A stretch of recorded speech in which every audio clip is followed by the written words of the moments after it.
하나님 말씀 에베소서 2장 19절에서 22절까지 말씀입니다. 그러므로 이제부터 너희는 외인도 아니요 나그네도 아니요 오직 성도들과 동일한 시민이요 하나님의 권속이라. 너희는 사도들과 선지자들의 터 위에 세우심을 입은 자라. 그리스도 예수께서 친히 모퉁이 돌이 되셨느니라.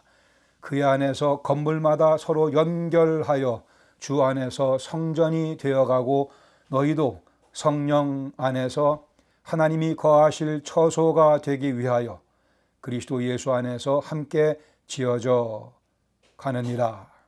아멘. C.S. 루이스는 이렇게 얘기했습니다. 중요한 것은 하늘이 바라는 것은 그리고 지옥이 두려워하는 것은 한 발자국이다. 자신이 파놓은 구덩이로부터 걸어 나오는 한 발자국, 쥐고 있는 자기 인생의 주도권을 내려놓는 한 발자국이다. 감사하게도 우리는 이 한 발자국을 경험했습니다. 아니, 하나님께서 우리를 죄악의 구덩이에서 끄집어내 주시는 그 한 발자국 경험했습니다. 하나님께서 내 인생의 주도권 내려놓게 하시며 그 주도권을 가져가시는 그 한 발자국을 우리는 경험했습니다. 마치 자그마한 파산한 건축회사, 세계에서 가장 큰 건축회사에서 인수해서 그 회사를 대신 운영하듯이 우리는 하나님의 기이한 빛에 들어갔습니다. 하나님의 기이한 빛 속으로 우리는 들어가서 예수 그리스도를 믿고 오늘을 살아갑니다. Wonderful light. 예수 그리스도라고 하는 기이한 빛 속에서 우리는 살아가고 있지 않습니까? 오늘 나누려는 말씀 에베소서 2장 19절에서 22절까지 말씀, 교회를, 즉 기이한 빛 가운데 사는 삶을 설계하시고 또 교회를 만들어내신 하나님에 관해, 그리고 교회를 더 아름답게 빚어가시며 세워나가시며 또한 그 교회 안에 거하시는 하나님에 관해 말씀하고 있습니다. 19절 말씀 보시면 교회를 설계하신 하나님에 관해 말씀합니다. 그러므로 이제부터 너희는 외인도 아니요 나그네도 아니요 오직 성도들과 동일한 시민이요 하나님의 권속이라고 말씀합니다. 이제부터, 즉 새로운 시작을 강조합니다. 우리 영적인 신분과 지위에 변화가 생겼음을 다시 한번 상기시켜 줍니다. 이제부터 새로운 시작이 우리에게 찾아온 그 순간부터 하나님의 움직이심이, 그리스도 예수의 천국 복음이 우리 마음속에 울려 퍼진 그 순간부터 before and after의 스토리가 시작이 됐습니다.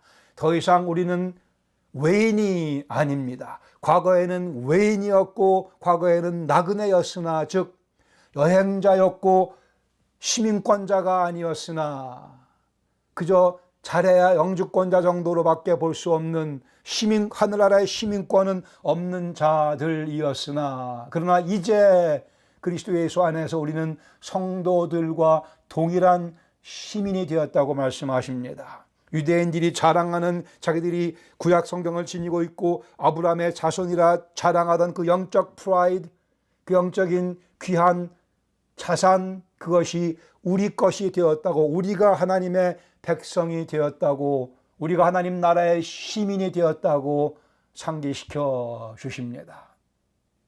제가 하나님의 나라의 시민이며, 또한 주님 더 친절하게 말씀하십니다. 우리는 더 나가서 하나님의 권속이라고 말씀을 합니다. 권속, 하나님의 가정이라는, 가족이라는 뜻입니다. 하나님 특별한 백성 이스라엘과 동등한 자격과 신분과 지위를 누릴 뿐이 아니고 더 나아가서 그 모든 권리와 특권을 누리는 하나님의 백성일 뿐 아니라 더 나아가서 하나님의 권속으로서, 하나님의 가족의 일원으로서 친근하고 자상하게 우리의 모습을 설명해 주십니다. 하나님의 아들이 되었고 딸이 되었고 우리가 서로 하나님 안에서 형제 자매의 관계를 누리고 있다고 말씀합니다. 이것이 하나님께서 교회를 향해 계획하신 설계도이며 그것이 오늘 현실이 되었습니다. 이 설계도 속에 여러분과 제가 포함되어 있습니다. 하나님의 구체적인 상세한 치밀한 계획 속에 여러분이 있어야 될 자리가 그 설계도에 이미 지정되어 있었고 제가 있어야 될 자리가 그 설계도에 이미 정확하게 명시 지정되어 있습니다. 하나님께서는 우리를 불러 그리스도의 몸된 교회를 구성하시겠다고 이미 창세전에 다 계획하셨습니다. 우리는 태어나기 전부터 하나님의 계획 속에 들어있던 소중한 빼놓을 수 없는 존재라는 사실을 말씀을 근거로 상기하시며 겸손한 자신감을 회복하실 수 있기를 바랍니다. 20절에 보시면 교회를 세우신 하나님에 관해 말씀합니다. 너희는 사도들과 선지자들의 터 위에 세우심을 입은 자라 그리스도 예수께서 친히 모퉁이 돌이 되셨느니라. 교회의 구조에 대해서, 교회의 가장 중요한 기초, the foundation에 관해서 말씀합니다. 하나님께서 창세전에 우리를 염두에 두시고 우리를 교회 창립 멤버로 삼으셨습니다. 우리가 태어나기도 전인데 이미 우리를 그리스도의 교회의 멤버로, 창립 멤버로 하나님의 머릿속에는 그렇게 계산이 됩니다. 삼으시고 이제 교회를 만들어 가십니다. 교회를 만드셨습니다. 세우셨습니다. 거기에 기초는 다름 아닌 주춧돌, 모퉁이돌이신 예수 그리스도가 그 교회의 기초이십니다. 가장 핵심이 되는 중요한 기초이며 그러나 하나님께서 그 기초를 좀 더 확장하십니다. 사도들과 선지자들을 통해 그래 말씀하기를 너희는 즉 교회는 사도들과 선지자들의 터 위에 세움을 입었으며 모퉁이 돌은 다름 아닌 바로 예수 그리스도시라고 말씀을 합니다. 우리가 잘 아는 말씀 마태복음 16장 16절에 시몬 베드로의 예수님에 대한 고백이 있습니다. 주는 그리스도시요 살아계신 하나님의 아들이시니이다. 예수님 말씀하기를 바요나 시몬아 내가 참으로 복이 있다고 말씀합니다. 나를 그리스도요 살아계신 하나님의 아들로 고백했으니 너는 세상에서 가장 복된 자라고 말씀하십니다. 피조물이 예수님을 그리스도요 살아계신 하나님의 아들로 고백하는 것 가장 복된 고백이며 가장 복된 경험입니다. 하나님 그래서 예수님께서 이 베드로에게 복된 자임을 확인시켜 줍니다. 한편 베드로는 사람 중에 제일 먼저 이 고백을 했기에 그런 면에서 우리보다 좀 더 나은 복을 받았다고 얘기할 수 있겠으나 그러나 이 고백하는 모든 영혼들 다 주님 앞에서 크게 아주 크게 복을 받은 자입니다. 그 이유는 주님 말씀하기를 이를 내게 알게 한 이는 혈육이 아니요 하늘에 계신 내 아버지께서 너에게 이 사실을 알려주셨다고 말씀합니다. 하늘에 계신 예수 그리스도의 아버지께서 우리를 찾아오셔서 우리의 마음을 움직이시며 우리의 입을 열어 예수님께서 그리스도시며 살아계신 하나님의 아들이라고 고백하며 확신할 수 있게 해 주셨습니다. 주님 아주 기뻐하시면서 이러한 베드로의 고백을 들으신 다음에 18절에 말씀합니다. 또 내가 내게 이르노니 너는 베드로라 너는 반석이라 내가 이 반석 위에 내 교회를 세우리니 음부의 권세가 이기지 못하리라. 주님께서 이 고백을 들으시고 기뻐하시며 이 고백하는 사람들을 다 불러 모아 이제 그 반석 위에 당신의 교회를 세우겠다 말씀하십니다. 그러나 그 반석 위에 당신의 교회를 세우는데 그 모퉁이 돌은 바로 다름 아닌 당신이라고 또 그리스도께서 말씀하십니다. 음부의 권세가, 사단의 권세가 결코 이기지 못할 강성한 당신의 몸인 교회를 세우실 계획을 마태복음 16장에서 밝혀주셨습니다. 그러기에 교회는 예수님을 그리스도요 살아계신 하나님의 아들이라고 고백하는 사람들로만 구성이 되어 있습니다. 교회에 참석하는 분들이 다 성도는 아닙니다. 그분들 환영합니다. 와서 말씀을 들으며 예수를 그리스도라고 고백하는 그 순간이 속히 찾아오기를 바랍니다. 하나님 보시는 시각에서 그러나 교회는 그 고백을 한 영혼들로만 구성이 됩니다. 예수님을 위대한 스승으로만 여기는 사람들, 예수님을 그 뒤따라갈 본으로만 여기는 분들, 이런 분들은 아직 예수님을 내 영혼의 구주로 고백하지 않았기에 교회의 일원은 아닙니다. 그냥 교회에 나오는 예배에 참석하는 분은 될 수 있겠지만 그분들은 성도가 곧 되어야만 되는 신자가 빌리버가 곧 되어야 되는 영혼들입니다. 그러나 우리는 예수님을 고백했기에 예수님의 몸인 교회의 구성원이 됐습니다. 그리고 그 모퉁이 돌은 다름 아닌 우리 주님 예수 그리스도이십니다. 그분이 모퉁이 돌이십니다. 누구도 흔들 수 없는 그분이 가장 강하기에, 누구도 어찌할 수 없는 그분이 주권자이시기에 우리는 바로 그 교회에 속해 한 구성원으로, 한 지체로서, 한 일원으로서 우리의 자리를 지키며 오늘 살아가고 있습니다. 21절에서는 교회를 세워나가시는, 교회를 점점 아름답게 꾸려가시는 하나님 모습, 그 안에서 건물마다 서로 연결하여 주 안에서 성전이 되어가고, 22절에서는 교회 안에 거주하시는 하나님, 너희도 성령 안에서 하나님의 거하실 처소가 되기 위하여 그리스도 예수 안에서 함께 지어져 가느니라. 이 두 절 말씀은 다음 주에 좀 더 자세히 살펴보도록 하겠습니다. 오늘 우리 19절 20절 말씀을 근거로 두 개 정도의 교훈을 함께 나누기를 원합니다. 첫 번째, 찬란한 변화를 감사드립니다. 19절 말씀 다시 읽어드리겠습니다. 그러므로 이제부터 너희는 외인도 아니요 나그네도 아니요 오직 성도들과 동일한 시민이요 하나님의 권속이라고 말씀했습니다. 잠시 상상력을 좀 발휘해 보시겠습니다. 하나님께서 아담을 잠들게 하시고 하와를 만드셨지 않습니까? 그리고 하와를 멋지게 만드시고 하나님께서 잠에서 깬 아담에게 하와를 데리고 오셨습니다. 하와를 처음 보는 순간 아담의 표정이 어땠겠습니까? 성경 말씀에 의하면 내 뼈 중에 뼈요 내 살 중에 살이라, 히브리어에 이렇게 되어 있는 표현입니다. 그걸 그냥 쉬운 말로 번역하면 기차게 이쁘네, 그 정도의 뜻입니다. 얼마나 아담이 만족해하며 좋아했겠습니까? 하나님의 절묘한 섭리로 남자 여자를 만드셨으니, 더 중요한 것은 그렇게 좋아하는 아담의 표정을 바라보시는 하나님의 표정은 어떠했겠는가 하는 것입니다.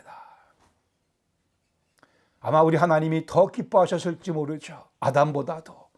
아담이 좋아하는 모습을 보시고 하나님께서 기뻐하시는, 그래 지금까지 부족했던 아담이 이제 제대로 사람 구실을 하게 되는 아내를 맞이함으로 해서, 제 말씀 이해하시죠? 돕는 배필, 그래서 이제 하나님 보시기에 전에는 독처하는 것이 좋지 않았으나 이제는 아주 힘이 좋은 상황으로 바뀌게 됩니다. 하나님 우리 표정을 살피고 계십니다. 우리가 기뻐할 때 우리 하나님도 기뻐하신다, 그렇게 얘기하는 것이 성경적이라 봅니다. 그렇다면 지금 나를 바라보시는 주님의 표정은 어떠하겠는가? 우리가 처음 예수님 믿는다고 고백했을 그 당시, 그 순간에 하나님께서 얼마나 기뻐하시며 즐거워하셨겠는가? 성경에 그렇게 써 있지 않습니까? 잔치를 벌이시면서. 디도서 2장 14절에 말씀합니다. 그가 우리를 대신하여 자신을 주심은 모든 불법에서 우리를 속량하시고 자기를 위해, 원어에 있는 표현자가 삽입합니다. 자기를 위해 우리를 깨끗하게 하사 선한 일을 열심히 하는 자기 친백성, 첨가해서 친백성이 되게 하려 하심이라고 말씀합니다. 당신을 위하여 우리를 친백성으로 만드시기 위해 하나님께서 당신의 아들 그리스도 예수를 통해 우리를 찾아와 주셨습니다. 하나님의 친백성을 삼으시려고, 우리를 하나님의 최측근으로 삼으시려고, 하나님의 수석 보좌관으로 우리를 삼으시려고. 병원 이런 데 가면 관계자 외 출입 금지 그런 글귀가 적혀진 그런 문들이 이렇게 있습니다. 거기 아무나 못 들어가는 데죠. 여러분 가정을 해서 여러분 아내가 급한 응급 상황에 대해서 병원에 갔다고 합시다. 아내를 침대에 누이고 그 침대를 막 밀며 그 관계자 외 출입 금지 그 지역으로 들어간다고 합시다. 여러분 어떡하죠? 쫓아가야죠. 우리가 아내가 거기 실려가는데 막 쫓아가려고 했더니 거기서 뭐라고 그래요? 관계자 외에는 못 들어갑니다 하고 들어가지 못하도록 막는 경험을 하게 됩니다. 얼마나 이게 어이가 없는 얘기. 관계자라니요. 내가 가장 큰 관계자인데, 가장 가까운 관계자인데 나를 못 들어오게 하고 자기들이 무슨 관계자라고 우리 아내를 데리고 그 속으로 들어갑니까? 관계자. 하나님께서는 우리를 관계자라고 인정해 주시니 그런 경험 괜찮습니다. 우리는 하나님 비즈니스의 가장 깊숙한 곳에 들어와 있는 관계자입니다. 병원에 가면 관계자, 여기 이렇게 배지 있는 사람만 관계자입니다. 그 중에도 어떤 사람들만, 그러나 우리에게는 하나님의 배지가 여기 달려져 있고요. 우리는 하나님 나라의, 하나님 비즈니스의 최측근 관계자입니다. 하나님 우리를 노예 대하듯 대하시지 않는 분이십니다. 종들을 부리듯 우리를 부려 먹는 분이 아니십니다.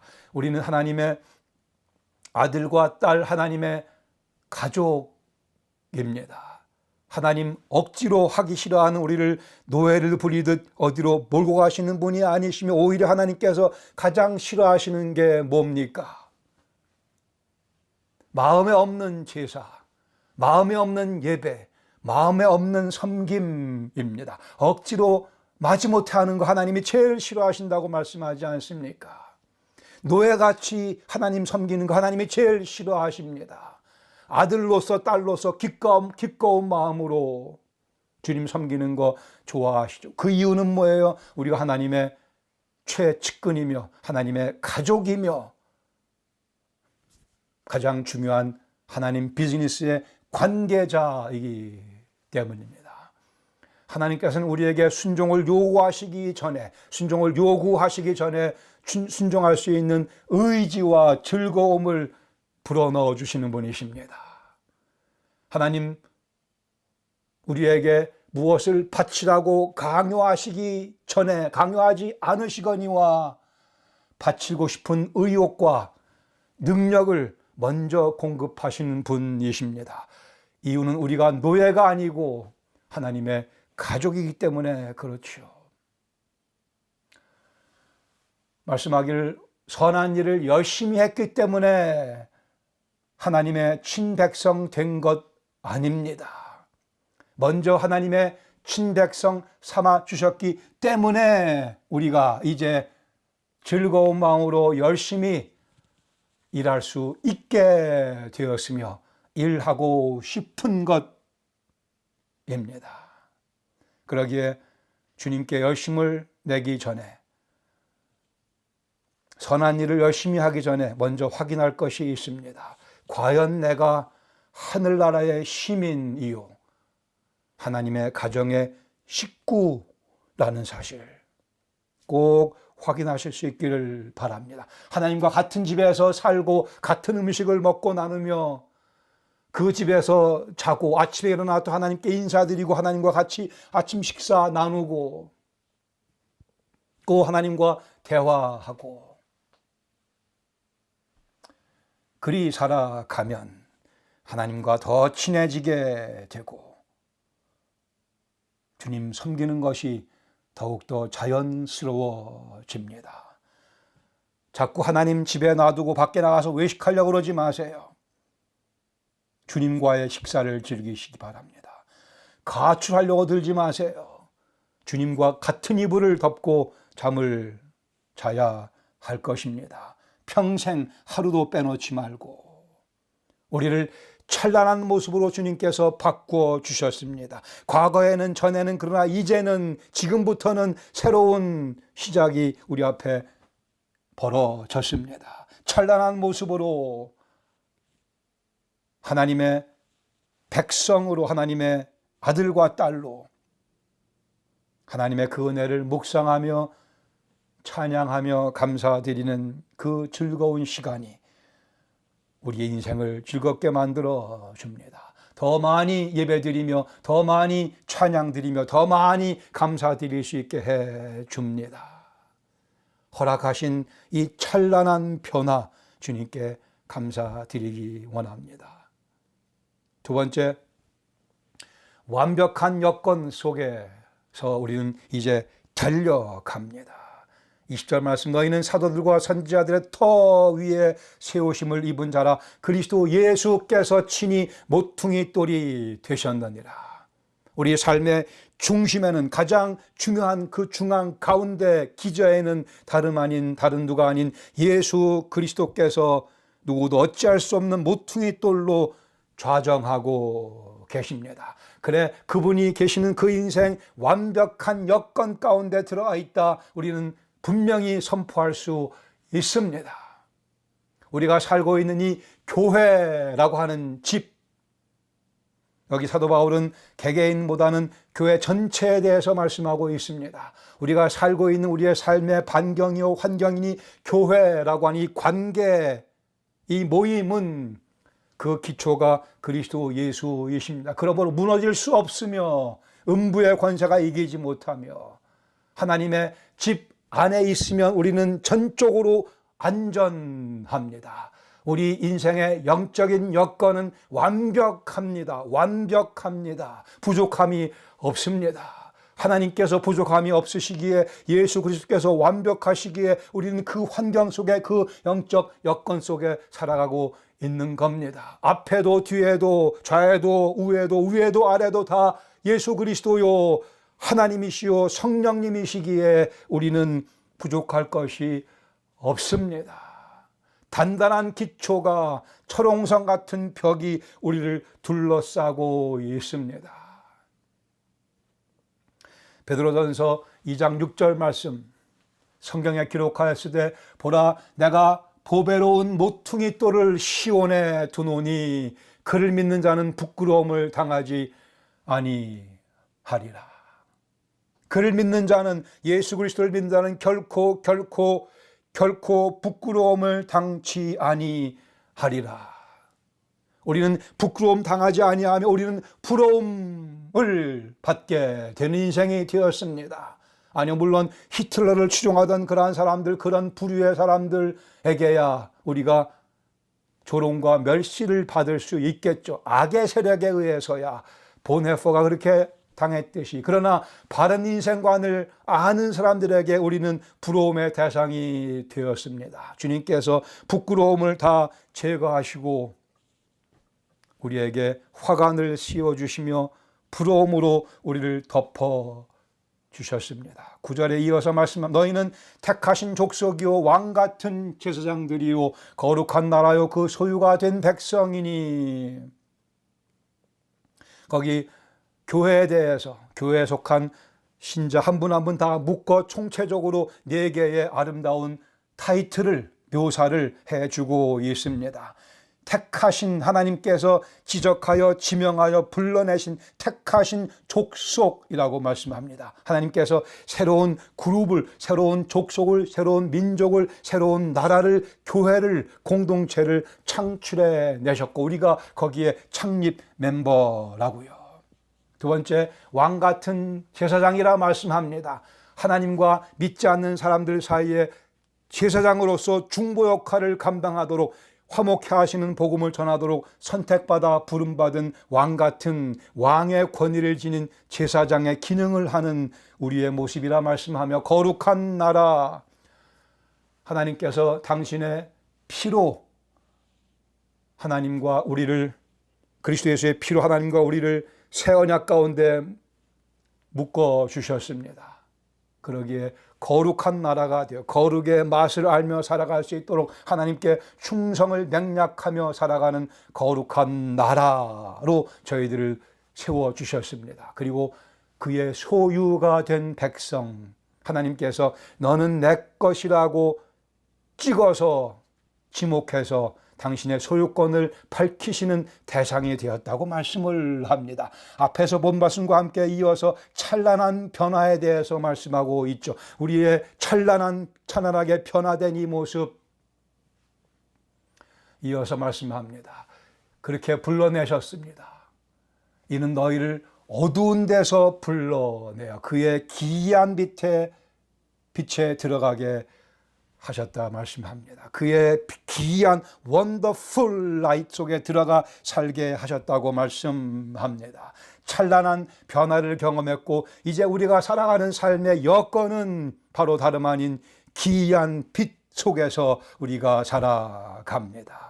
전후 좌우 위아래 어디를 다 봐도 그리스도의 찬란한 빛이 강하게 내리쬐는 영적 환경 속에 깊숙이 우리는 들어와 있습니다. 아니 우리 발로 들어온 것이 아니고 하나님께서 우리를 반짝 들어 그 가운데 옮겨놔 주셨습니다. 다시요, 우리는 하나님 말씀의 근거에 완벽한 여건 가운데 살고 있음을 확인하실 수 있기를 바랍니다. 코비드-19 가운데서도 우리가 살아가는 여건은 완벽하다 얘기할 수밖에 없습니다. 달리 얘기하지 마십시다. 내가 가는 곳 주님께서 앞서가 주시기에 주께서 천군 천사들을 동원하시며 아니 직접 하나님의 성령께서 우리와 함께 계시기에 코비드-19 곱하기 19번을 해도 우리가 살아가는 삶의 여건은 완벽하다고 믿음으로 고백하며 아니 그게 현실이기에 그것을 즐기는 법을 우리는 계속해서 배워 나가야 할 것입니다. 그렇게 함으로 해서 그의 기이한 빛에 들어가게 하신 아름다운 덕을 선포하며 살아가라 말씀합니다. 우리 믿는 신자들이 곧 교회입니다. 하나님께서 교회를 설계하셨고 거기에 우리 한 명 한 명 주님께서 집어넣어 주셨고요. 그 교회를 드디어 오순절을 통해서 만들어내셨습니다. 교회가 인류 역사 가운데 번듯한 모습으로 서게 되었습니다. 예수 그리스도께서 모퉁이 돌이시어 그 교회의 머리이십니다. 성령께서 우리 교회의 원동력이십니다. 다시 앞에도 뒤에도 위에도 좌우 어디를 봐도 성부 성자 성령으로 둘러싸여진 인생 우리는 그리스도 안에서 살고 있습니다. 그리스도께서 단단한 기초이시며 초롱성 같은 벽을 둘러주고 계십니다. 여러분 인생 가운데 가장 중요했던 순간이 언제라 생각하십니까? 내 인생에서 가장 중요했던 순간, 여러분 태어나는 그 순간일 수 있겠죠. 응애 하면서 울며 태어나며 하나님께서 만든 이 세상에 그 산소를 숨을 들이쉬며 뱃속으로 가득 집어넣었던 그 순간, 엄마의 젖을 처음 먹던 맛을 보던 그 순간 기억나세요? 안 나세요? 처음 걸음마를 시작할 때 우리 부모님들이 기뻐하며 환호하며 박수치던 그 소리가 기억 안 나십니까? 처음 말을 시작했을 때 우리 부모님들이 천재 났다고들 난리 치셨어요. 물론 조만간 그게 사실이 아닌 게 드러나긴 하지만 그 말을 처음 시작한 이후에 죄송하지만 우리는 쉬지 않고 떠들며 살고 있습니다. 뭐 다 우리 인생의 중요한 순간들입니다. 그러나 우리가 아는 것과 마찬가지로 고백하는 것과 마찬가지로 우리 인생의 가장 중요한 순간은 다름 아닌 우리가 그 기이한 빛에 들어가던 그 순간, 예수 그리스도를 내 주님으로 고백하며 죄에 씻음받으며 하나님의 아들과 딸로 거듭나던 하늘로부터 태어나던 그 경험하던 그 순간, 기이한 빛 속으로 들어가던 그 순간일 것입니다. 그러나 동시에 우리 인생의 가장 중요한 순간은 오늘 이 순간입니다. 그 이유는 우리가 그 기이한 빛에 들어와 살고 있기 때문입니다. 오늘도 우리는 그 기이한 빛의 강렬한 조명을 받으며 살아가고 있기에 오늘 이 순간이 우리 인생의 가장 중요한 또 하나의 순간이 됩니다. 우리는 찬란한 변화를 경험했으며 그 결과 완벽한 여건 가운데 살고 있습니다. 오늘 나를 바라보시는 하나님의 표정 상상해 보셔야 할 것입니다. 오늘 말씀에 순종하며 때로 힘들긴 하지만 희생적으로 다른 영혼들을 섬기며 살아가는 삶 살 때에 우리 주님 미소 지으실 것입니다. 오늘 말씀에 순종하며 유혹을 이겨낼 때에 주님께서 환하게 웃으실 것입니다. 주님의 그 표정을 마음속에 그리며 이것이 하나님 기쁘시게 해드리는 인생이며 이것이 우리가 주님 주시는 기쁨을 누리는 인생이기도 합니다. 우리 말씀을 기억하며 주님의 표정을 마음속에 그리며 또 한 주간 재미있게 살아가시기를 축원합니다. 아멘. 같이 기도하시겠습니다. 주님, 오직 하나님의 은혜로 예수 그리스도의 십자가의 죽으심과 부활의 능력으로 성령의 역동적인 역사하심을 통하여 저희가 찬란한 인생의 변화를, 신분의 변화를 경험했음을 감사드리며 저희들을 주께서 완벽한 여건 가운데 옮겨놔 주신 것 감사드리며 그래 오늘도 저희를 바라보시며 기뻐하실 주님의 그 표정 마음속에 그리며 즐겁게 주님 위에 살아드리기를 원하오니 성령께서 저희들 붙잡으시며 권면하시며 격려하시며 고쳐주시며 저희 삶 속에 역동적으로 역사하여 주시옵소서. 그래 한 주간 주님 안에서 즐거운 인생 되게 하시고 주님을 기쁘시게 해드리는 인생 되게 하여 주시옵소서. 예수님의 이름으로 감사드리며 기도합니다.